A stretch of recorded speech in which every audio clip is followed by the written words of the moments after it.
Hello everyone, I hope you all are good. अब तक मैं आप लोगों को मैथमेटिक्स ऑफ फाइनेंस की 5 वीडियोस प्रोवाइड करवा चुकी हूँ और आज इसकी 6th वीडियो है जिसमें हम मैथमेटिक्स ऑफ फाइनेंस के चैप्टर को फिनिश कर देंगे। आई होप आपने मेरे साथ साथ सारी वीडियोस देखी होंगी जब जब मैंने उन्हें डाला है। अगर नहीं देखी हैं तो डिस्क्रिप्शन बॉक्स में लिंक गिवन है, आप उन्हें जाकर ज़रूर देखिए।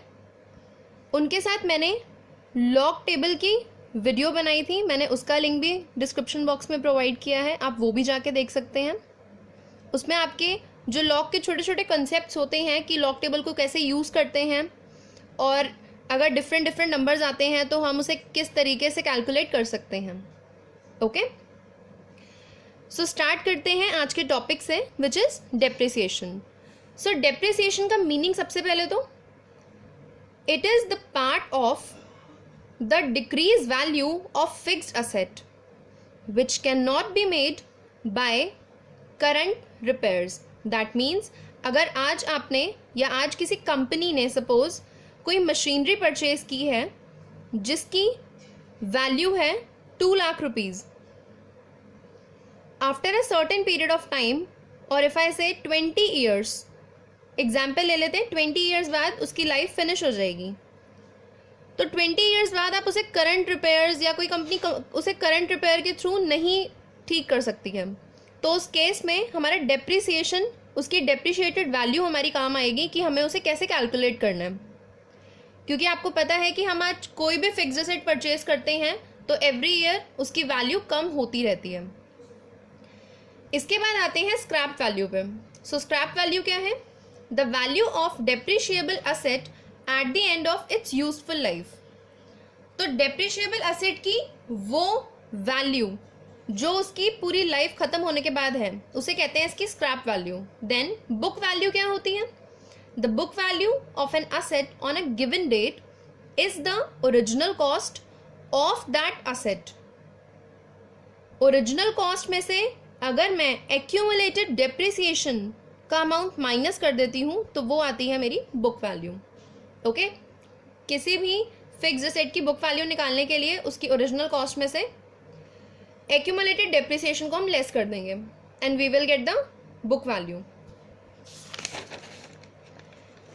There are some methods of computing annual depreciation, जिसमें से फर्स्ट मेथड है हमारा स्ट्रेट लाइन मेथड। आपने अकाउंट्स में ज़रूर पढ़ा होगा। सो स्ट्रेट लाइन मेथड में हमारे पास फॉर्मूला आता है D equals to C minus S upon N. तो यहाँ पर हम C माइनस एस को एक सिंगल वेरिएबल से डिनोट कर देते हैं विच इज़ W। अब यहाँ पे देखते हैं where C is original cost of the asset, S is the estimated scrap value, W is the total depreciation, D is the annual depreciation and N is the useful life in years. Okay, तो यहाँ पे अगर मैं original cost of the asset में से estimate scrap value को less करती हूं तो मेरे पास आएगा टोटल डेप्रिसिएशन। ओके, सो इसके बेसिस पे क्वेश्चन स्टार्ट करते हैं। आपकी बुक जेके ठकराल का page number 203 exercise 6.7। First question है that a machine costing rupees 30,000 is expected to have a useful life of 13 years and a final scrap value of rupees 4,000. Find the annual depreciation charge using the straight line method. Okay? So start करते हैं। यहाँ पे मुझे costing given थी, so यहाँ पे C आ गया है 30,000, N is 13 years and S is 4,000. Okay? Scrap value given है। सिंपल मुझे फॉर्मूला लगाना है स्ट्रेट लाइन मेथड में, D equals to C minus S upon N. Simple आप फॉर्मूला पुट करेंगे, माइनस करके डिवाइड करिए, you will get your answer as 2000। Okay, then second method की तरफ चलते हैं। Second method is sum of the years digits method. Sum of the years digit method is the second method to calculate the depreciation. काफ़ी easy method है।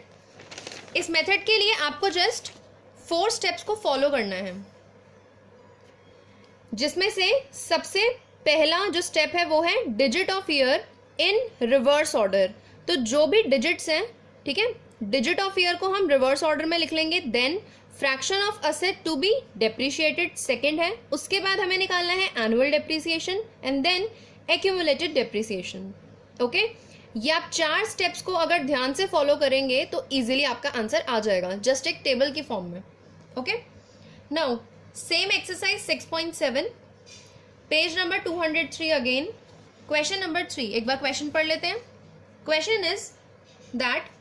Question is a piece of machinery, question third है, a piece of machinery costing ₹10,000 is expected to have a useful life of 4 years and a scrap value of 0. So find the annual depreciation charge using the sum of the years digit method. तो यहाँ पे simply मुझे क्या करना है, सबसे पहले तो मैं यहाँ पे 5 कॉलम्स बनाऊंगी। First column will be year, second column होगा digits of year in reverse, third column होगा fraction of asset, fourth column will be annual depreciation and fifth one is accumulated depreciation. So first column में मुझे क्या करना है, सबसे पहले year के कॉलम में मुझे लिखना है 1 2 3 4। 4 क्यों लिखा है, क्योंकि यहाँ पे 4 years ही गिवन है। ओके, मशीनरी की लाइफ यहाँ पे 4 years गिवन है। देन मुझे अपना फर्स्ट वाला स्टेप फॉलो करना है, digit of year in reverse order. तो 1 2 3 4 था, आई विल राइट 4 3 2 1। साथ में मुझे इसका टोटल करना है, ईयर का मैं टोटल करूंगी। ओके, मुझे ईयर का टोटल करना पड़ेगा।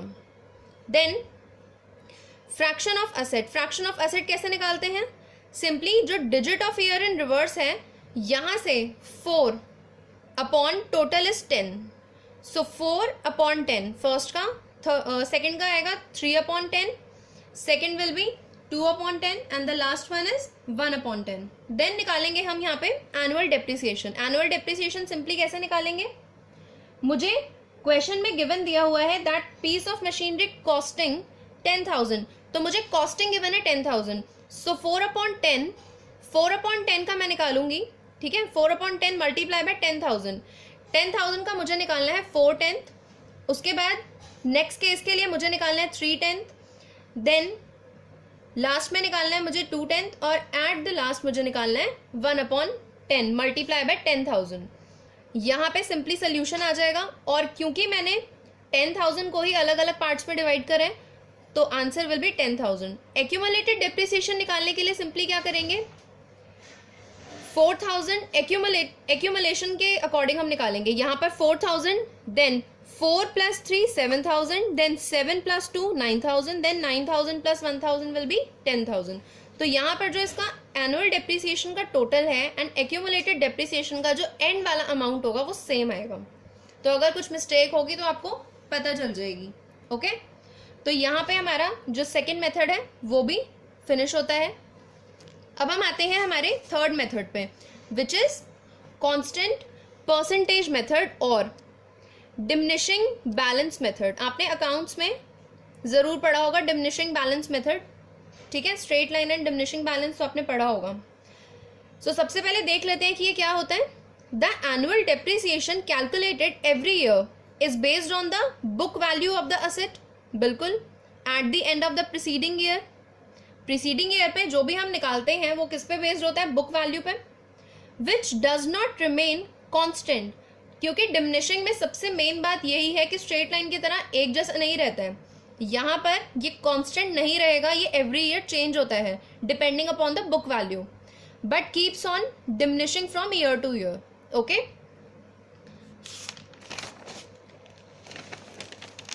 क्वेश्चंस करने से पहले इसके इंपॉर्टेंट कॉन्सेप्ट्स को जरूर समझेंगे हम, ताकि हमें पता चले कि हम क्वेश्चन में अगर एक फॉर्मूला यूज कर रहे हैं तो हम क्यों यूज कर रहे हैं। सो यहाँ पे let R be the constant percentage. यहाँ पे हम आर को लेट करेंगे कि एक कांस्टेंट परसेंटेज है या फिर रेट ऑफ डेप्रिसिएशन है। Then at the end of first year depreciation charge कितना होगा, जितना भी सी था, कॉस्टिंग थी, उसे हम मल्टीप्लाई कर देंगे रेट ऑफ डेप्रिसिएशन से। So this will be the depreciation charge. Then book value क्या आएगी, book value will be C minus C R. Okay, book value will be C minus C R. So यहाँ पर मैं इसमें से अगर common निकालूं सी को, तो सी कॉमन आके ब्रैकेट में आएगा 1 minus are.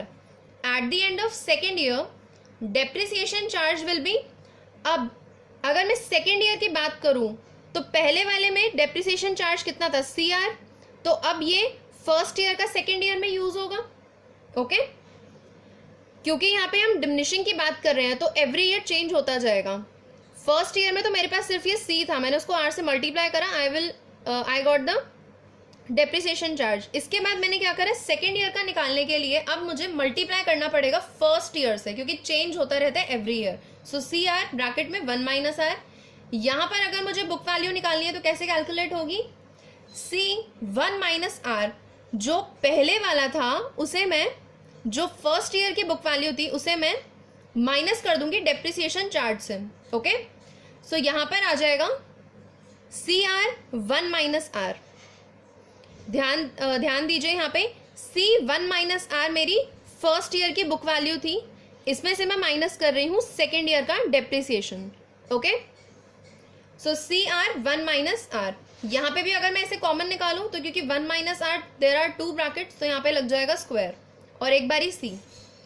Okay, then next है इसका the book value at the end of the nth year. यहाँ पर तो मैं लेट कर रही हूँ कि फर्स्ट ईयर के केस में ये होगा, सेकेंड ईयर के केस में ये होगा, एंड सो ऑन, जैसे जैसे ईयर बढ़ते जाएंगे। तो अगर मुझे nth ईयर के लिए निकालनी है, ओके, तो इसका फॉर्मूला क्या होता है, S equals to C bracket 1 minus R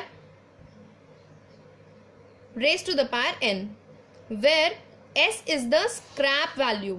यहाँ पे अगर मुझे स्क्रैप वैल्यू निकालनी है तो स्क्रैप वैल्यू निकल जाएगी, अगर मुझे स्क्रैप वैल्यू गिवन होगी देन मेरे पास C की वैल्यू आ जाएगी।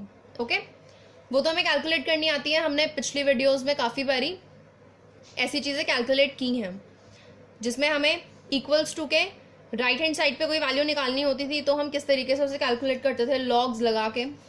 अगर नहीं देखिए वीडियो तो ज़रूर जाके देखिए, क्योंकि बीच में से वीडियो देखने का कोई मतलब नहीं है कि आप सोचो कि आप अगर डेप्रिसिएशन की वीडियो ही डायरेक्टली देख लेंगे तो सब समझ आ जाएगा, बिल्कुल नहीं।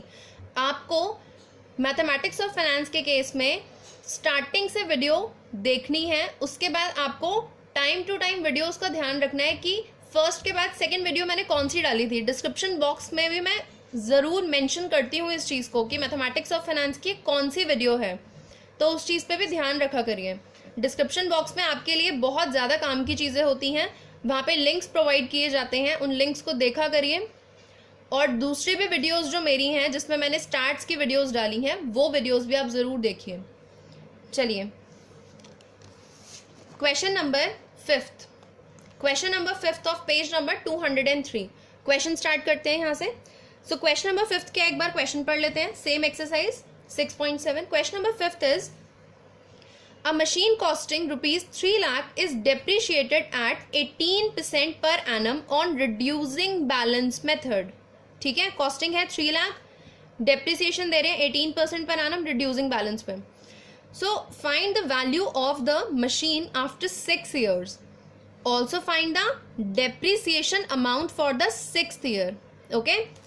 तो यहाँ पर आप देखिए C की वैल्यू है 3 लाख और मैंने यहाँ पे R को डेसिमल में ले लिया 0.18, क्योंकि वैल्यू पुट करनी इजी हो जाती है। स्क्रैप वैल्यू आफ्टर 6 ईयर्स निकालनी है, तो यहाँ पर सिंपली वैल्यू पुट करेंगे 3 lakh 1 minus 0.18 raise to the power 6। Simply इसको सॉल्व करेंगे कैलसी से, इसके लिए टेबल की ज़रूरत नहीं है, आप सिंपली इसे कैलसी से सॉल्व करिए, आपका आंसर आ जाएगा।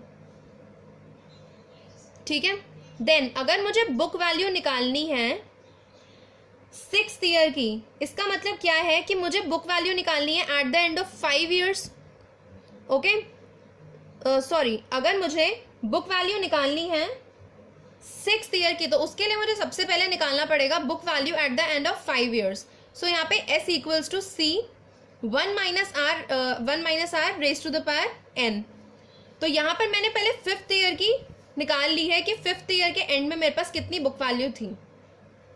नाउ द क्वेश्चन इज कि मैंने 5 ईयर्स के एंड में क्यों निकाली है, जबकि मुझे तो 6th ईयर की निकालनी थी।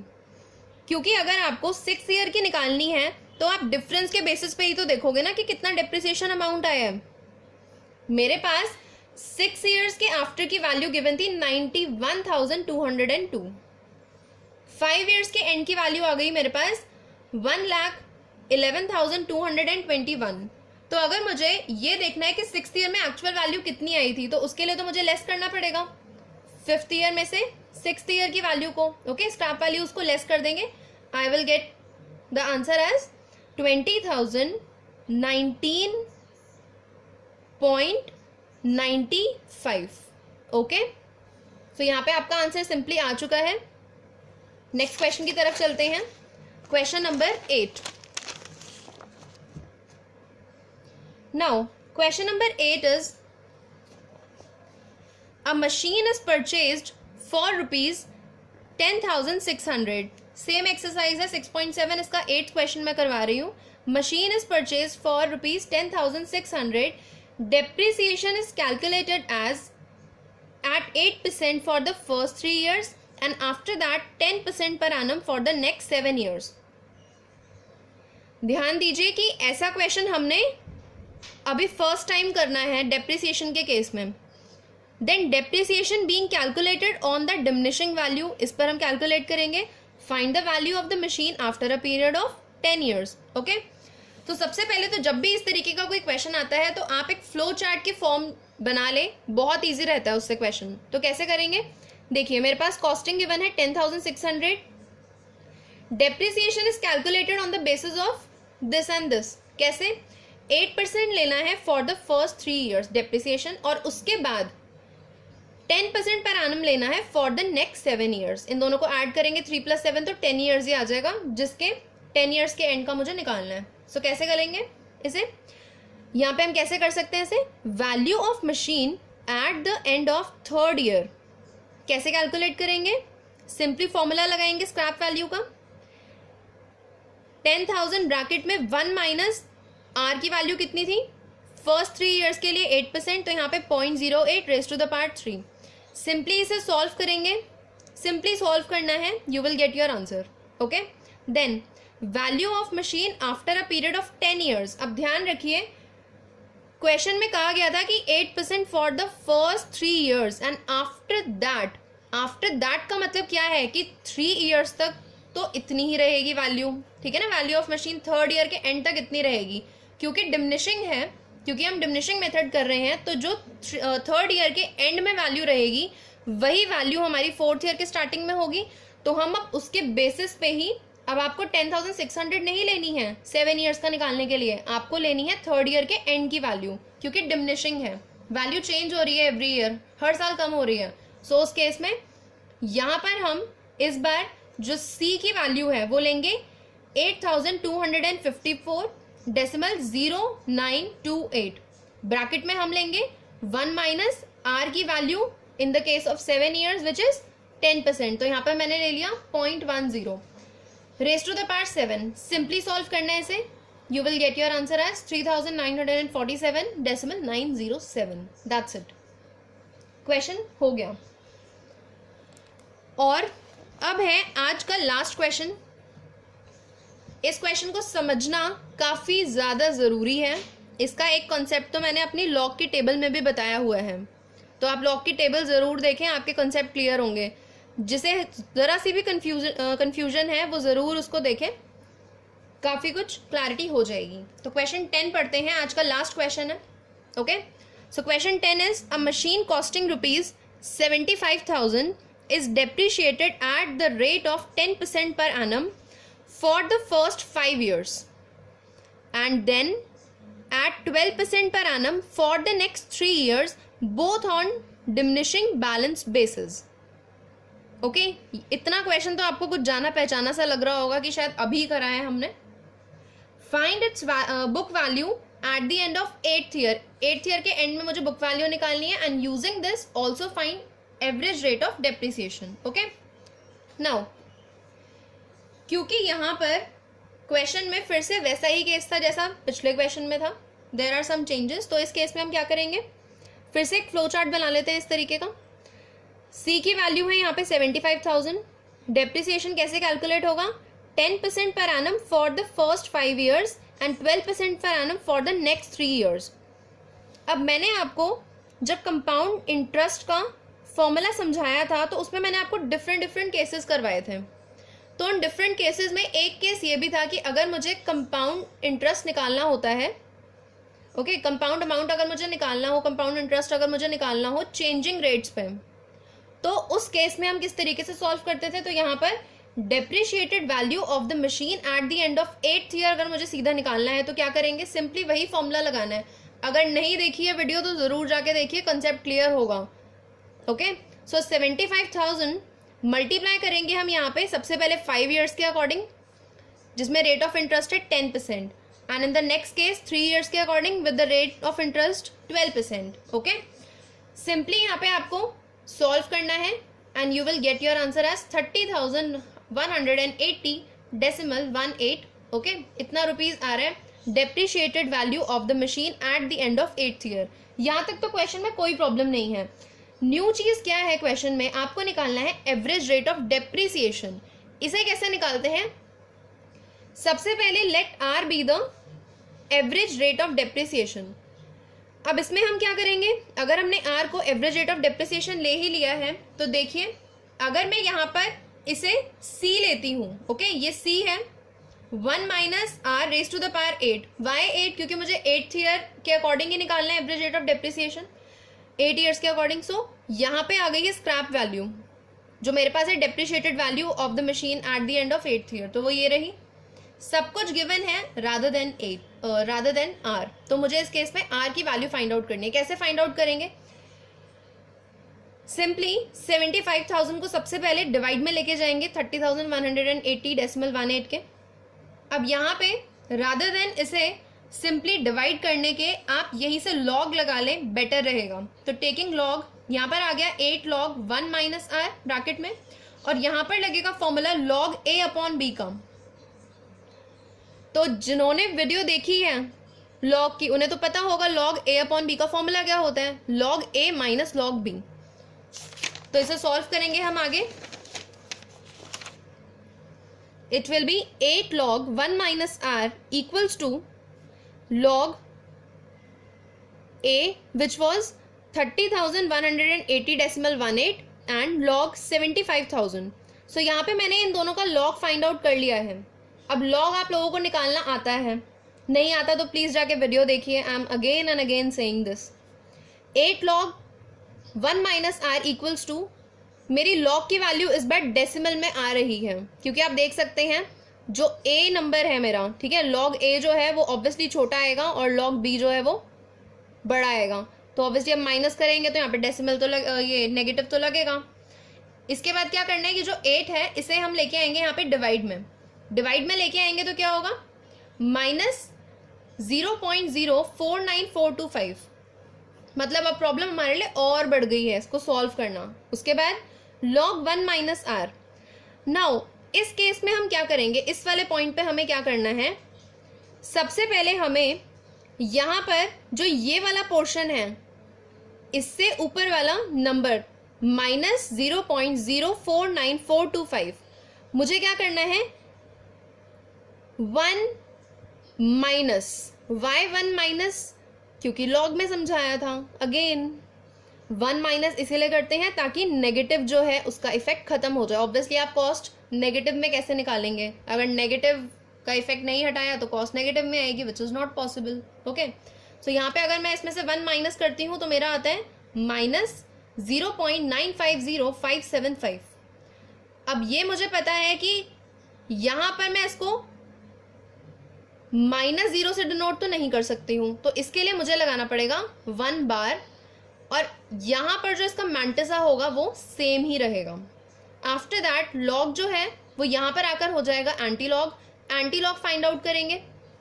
एंटी लॉग की वीडियो भी आपको दे दी जाएगी जल्दी ही।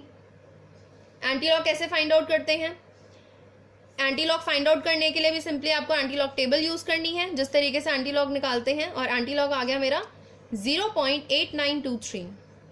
आफ्टर दैट यहाँ पे 1 माइनस था तो मैं इसमें से 1 माइनस 0.8923 सॉल्व करूंगी, I will get 10.77%। That's it. So यहाँ पे हमारा mathematics of finance chapter is finished. Video जरूर जाके देखिए, आप लोगों के एग्जाम्स तो होंगे ही, ये आपको पता है।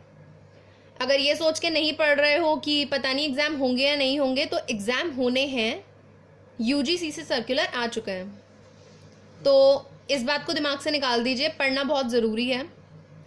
आगे भी आपको डिमांडिंग वीडियोस मिलती रहेंगी जो भी आप लोगों को चाहिए फॉर योर एग्जाम पर्पस। ठीक है, एंटी लॉग की वीडियो मिल जाएगी आपको, एक्सपोनेंशियल की वीडियो मिल जाएगी। ओके, ऐसे ही काफ़ी इंपॉर्टेंट वीडियोस आपको आगे की लेक्चर्स में मिलती रहेंगी। तब तक के लिए प्रैक्टिस करते रहिए। डिस्क्रिप्शन बॉक्स में जाके लिंक है।